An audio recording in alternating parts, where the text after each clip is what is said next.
Everything changed in a matter of seconds. Welcome to NFL Nexus. I'm your host, and before we unravel one of the most intense brewing storms in the National Football League today, I need you to do a few quick things for me. Subscribe to the channel, like this explainer, comment down below on what you thought of today's deep dive, and if you really want to support the incredible research our team does here, consider becoming a channel member. Now listen, in the NFL, greatness can be forgotten in the literal blink of an eye. You know how it is. You can bleed for a franchise, carry an entire offense squarely on your back, shatter franchise records, and the second you step off the field, the league just moves on. The memory of scouts, executives, and yeah, even the fans, is brutally short. Today we're looking at a player who has been the victim of this exact harsh reality. A player who has looked around, seen the shifting landscape, and realized that going into 2026, he doesn't just need to play well, he needs to make the entire league pay for its amnesia. Okay, let's dive right into this, because this right here, this ranking represents the ultimate disrespect. Heading into the 2026 season, ESPN polled NFL league executives, coaches, and scouts to rank the absolute best wide receivers in the game. Remember, these are the supposed experts, the people who evaluate talent for a living, the minds trusted with building championship-caliber rosters. And when that top 10 list was finally published, a very specific name was nowhere to be found in the main graphic. Instead, tucked away at the very bottom, in this tiny, almost unreadable font, was a section labeled "Also Receiving Votes." And there he was, placed behind Alec Pierce, placed behind T. Higgins, placed behind DK Metcalf, literally relegated to a mere afterthought, a footnote in a league he has absolutely terrorized for years. The executives didn't just overlook him, you guys. They casually dismissed him. They looked at a generational route runner, a guy who has consistently defined what it means to be a true number one receiver, and they basically decided his era was over. And that brings us to the question that is going to define an entire franchise's upcoming season. How did an all-pro become an afterthought? Just let that sink in for a second. We aren't talking about some flash-in-the-pan rookie who had one lucky month. We aren't talking about a situational deep threat who occasionally makes a highlight reel but completely disappears when it actually matters. No, we're talking about an established, universally feared second-team all-pro wide receiver. To go from the absolute pinnacle of your profession, recognized as one of the most complete, lethal weapons in football, to being a microscopic footnote on a preseason poll, that requires a massive, collective failure of evaluation by the league. This isn't just a slight. It's a fundamental misunderstanding of what this player has endured, the incredibly grueling environments he's had to thrive in, and the sheer dominance he's about to unleash on defensive backs across the country. Section 1. The ultimate disrespect. To really understand the magnitude of what's coming, we have to look closely at the total injustice of this narrative. Because the 2026 season isn't just another year on the calendar. It's a reckoning. The ultimate disrespect shown by the league's front offices has effectively created a monster in Washington. The public perception paints him as this tiny footnote, right? A fading star eclipsed by younger names. But the reality? 5 consecutive 1,000-yard seasons. Do you have any idea how insanely hard it is to eclipse 1,000 yards in the NFL just once? It requires surviving completely grueling hits over the middle of the field, beating pressman coverage against literally the most freakish athletes on the planet, and maintaining a hyper-focus through a long, bruising, incredibly physical schedule. To do it 5 times in a row is the absolute hallmark of a Hall of Fame trajectory. Terry McLaurin hasn't just been good. He's been historically undeniably elite. The executives basically base their entire evaluation on a single injury-shortened blip, completely erasing half a decade of dominant WR1 tape. They looked at a player who has consistently been the number one target, the only target defenses even care about stopping when they play Washington, and pretended his 5 years of 1,000-yard production just didn't exist. They just ignored the blood, the sweat, and the relentless consistency required to reach that benchmark year after year. Section 2. A quarterback carousel. Look at this number. 13 different quarterbacks in 7 years. Listen, to accurately judge Terry McLaurin's numbers, you simply cannot separate them from the chaotic environment he was forced to survive in. Let's really break down the granular details of what this actually means for a wide receiver. The relationship between a quarterback and a receiver is built on microscopic margins. It's about knowing exactly when that ball is going to leave the quarterback's hand based on a subtle shift in his shoulder. It's about nonverbal communication at the line of scrimmage when a safety rotates at the last possible second. It's about unspoken chemistry forged over thousands of grueling practice reps. Terry McLaurin has had to completely restart that incredibly delicate psychological process 13 different times in 7 years. Think about that. He's caught passes from rookies who couldn't even read a complex NFL defense. He's caught passes from aging veterans whose arms were completely shot, forcing him to constantly adjust his routes to underthrown balls. He has literally caught passes from practice squad call-ups who were studying the playbook on a flight the night before the game. Defenses knew this, of course. Every single Sunday, defensive coordinators would roll their coverages and double-team McLaurin, completely ignoring the rest of the Washington offense. They outright dared whatever temporary quarterback was under center to beat them. And despite double coverage, despite zero chemistry, despite a revolving door of absolute dysfunction, McLaurin produced. His consistency in the face of this absolute chaos isn't just impressive. Frankly, it looks completely superhuman. Section 3. The franchise record peak. So the absolutely crucial point here is this. If McLaurin could do all of that in total unabridged chaos, what actually happens when he gets a fraction of stability? Well, to find out, we just have to rewind slightly, back to his true peak. In 2024, with just a tiny hint of stability in the offense, McLaurin absolutely exploded. 82 receptions, 1,096 yards, and a staggering franchise record 13 touchdowns. 13 touchdowns.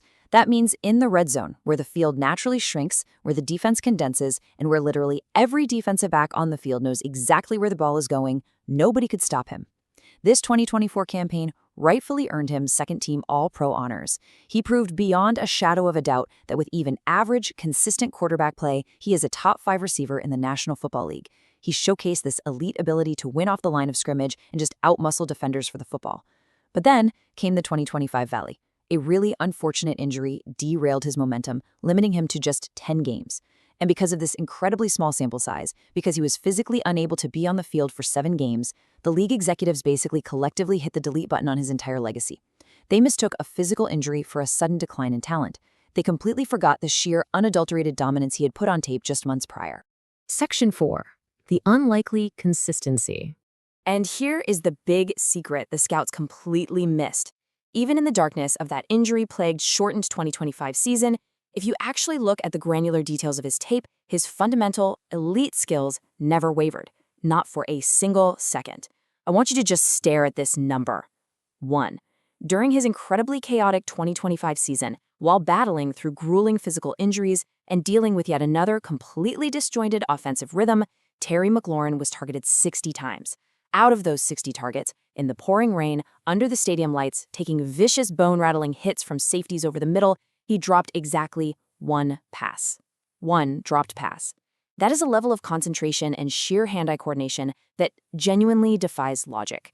When the ball is thrown his way, it is secured. Period. He remained Washington's most reliable pass catcher, a safety blanket in a total storm of offensive inefficiency. Because this isn't just about catching a football, right? It's about the biomechanics of tracking a spiraling object through the air while the 215-pound defender launches themselves at your ribs, blocking out the sheer human instinct of self-preservation and still having the soft hands to safely tuck the ball away. 70%. In 2024, McLaurin posted a ridiculous 70% catch rate on downfield targets. Now look, if a slot receiver running 2-yard drag routes has a 70% catch rate, sure, that's expected. But McLaurin's average target depth was over 13 yards down the field. Think about the actual physics of that for a second. The ball has to travel 13 to 20 yards through the air, which gives elite defensive backs ample time to close the gap, track the trajectory, and heavily contest the pass. Deep targets are inherently low-percentage throws. They are high-risk coin flips, but not for Terry. He turned downfield low-percentage deep shots into highly efficient, high-percentage chain movers. Catching 70% of passes targeted that deep is absolute video game numbers. It requires an incredibly rare blend of speed to naturally separate and the sheer body control to adjust to the ball mid-flight. Which perfectly brings us to this definitive quote from analyst Douglas Clawson. The further a player gets targeted down the field, the fewer passes they should be catching. This wasn't the case with McLaurin. This isn't just an opinion, guys. It's a massive statistical anomaly that fully validates his status as one of the absolute best jump ball receivers in the entire NFL. He high points the football better than players 6 inches taller than him. He intrinsically understands the subtle, violent art of body positioning, boxing out cornerbacks like a power forward grabbing a crucial rebound in the paint. He has literally weaponized his spatial awareness to conquer the deepest parts of the gridiron, treating every single deep ball as if it unequivocally belongs to him. Section 5. The 2026 Offensive Reset. So we have a hyper-elite receiver who has been totally, unequivocally disrespected by the league. But the environment around McLaurin has completely transformed into the perfect offense. That disastrous quarterback carousel, it's been dismantled. A brand new offensive playbook has been installed. Step 1. A fully healthy Terry McLaurin. The injuries of 2025 have fully healed. The explosiveness is completely back. The sharp, violent cuts at the top of his routes have returned to their elite form. Step 2. And this one is massive. Quarterback Jaden Daniels is officially tapping into his inner Kobe.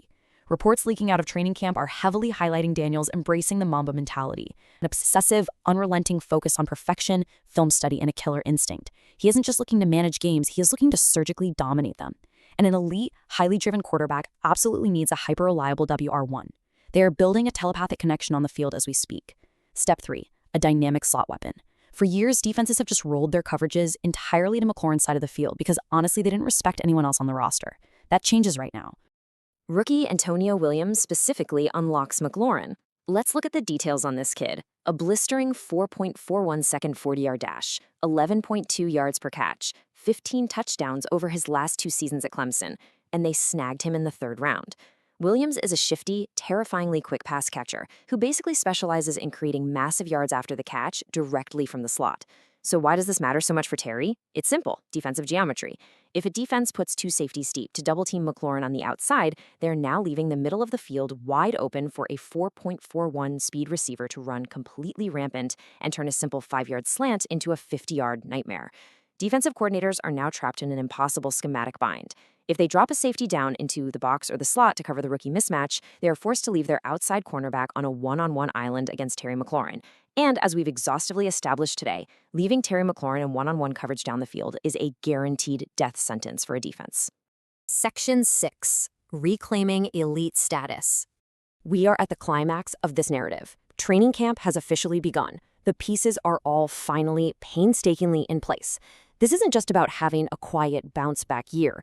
It is about violently reclaiming elite status and forcing the entire league to rewrite their rankings.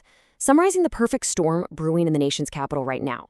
A healthy, hyper-focused quarterback in Jaden Daniels, channeling his inner Kobe Bryant to completely, ruthlessly dissect opposing defenses.